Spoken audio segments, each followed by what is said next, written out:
Right, breaking news చూస్తున్నాం. తెలంగాణలో కొత్తగా వాహనం కొనుగోలు చేయాలనుకునే వారికి మరో షాక్ ఎదురైంది. ఎందుకంటే మార్చి 1 నుంచి కొత్త వాహనాలపై రహదారి భద్రత పన్ను వసూలు చేయాలని ప్రభుత్వం నిర్ణయించింది. ఈ మేరకు తెలంగాణ రవాణా శాఖ ఉత్తర్వులు జారీ చేసింది. ఈ కొత్త నిర్ణయం ప్రకారం కార్లు, ప్రయాణికులను తీసుకెళ్లే ఆటోలు, నాన్ ట్రాన్స్పోర్ట్ వాహనాలపై 2,000 నుంచి 10,000 వరకు రహదారి భద్రత పన్ను వసూలు చేస్తారు. వాహనం రిజిస్ట్రేషన్ సమయంలోనే ఈ పన్ను తప్పనిసరిగా చెల్లించాల్సి ఉంటుంది. అంటే కొత్త వాహనం కొనుగోలు చేసే సమయంలోనే అదనపు భారం పడనుంది.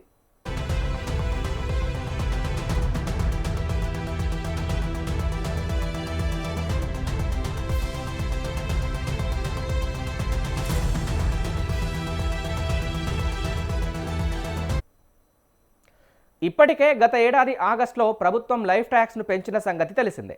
వ్యక్తిగత ద్విచక్ర వాహనాలు, కార్లు కొనుగోలు చేసినప్పుడు వాహనదారులు చెల్లించే జీవితకాల పన్నును 1 నుంచి 6% వరకు పెంచారు.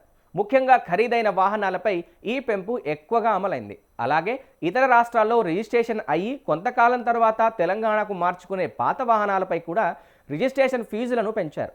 వాహన విలువను బట్టి 1 నుంచి 6% వరకు అదనపు పన్ను విధించారు. ఈ మేరకు రవాణా శాఖ ముఖ్య కార్యదర్శి వికాస్ రాజ్ గత ఏడాది ఆగస్టు 13న జియో నంబర్లు 53, 54లను జారీ చేశారు. దీనికి సంబంధించిన ప్రాథమిక నోటిఫికేషన్ కూడా విడుదలైంది. కొత్త మార్పుల ప్రకారం ద్విచక్ర వాహనాల పన్ను స్లాబులు 2 నుంచి 4 పెరిగాయి. కార్లు, జీపులు స్లాబులు 4 నుంచి 5కు పెరిగాయి.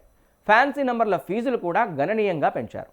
ఇప్పటికే ఈ పెంపులతో వాహనదారులపై ఆర్థిక భారం పెరిగింది.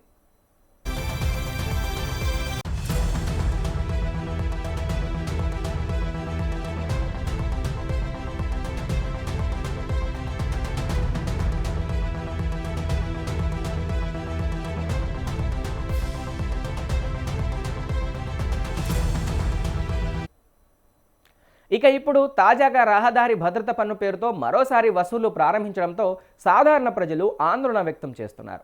వాహనం కొనుగోలు చేయాలంటే ఇప్పటికే వాహన ధర, ఇన్సూరెన్సు, రిజిస్ట్రేషన్ ఛార్జీలు, లైఫ్ ట్యాక్స్ వంటి ఖర్చులుంటాయి. ఇప్పుడు అదనంగా 2,000 నుంచి 10,000 వరకు చెల్లించాల్సి రావడం వల్ల మధ్యతరగతి సామాన్య కుటుంబాలపై మరింత భారం పడనుంది.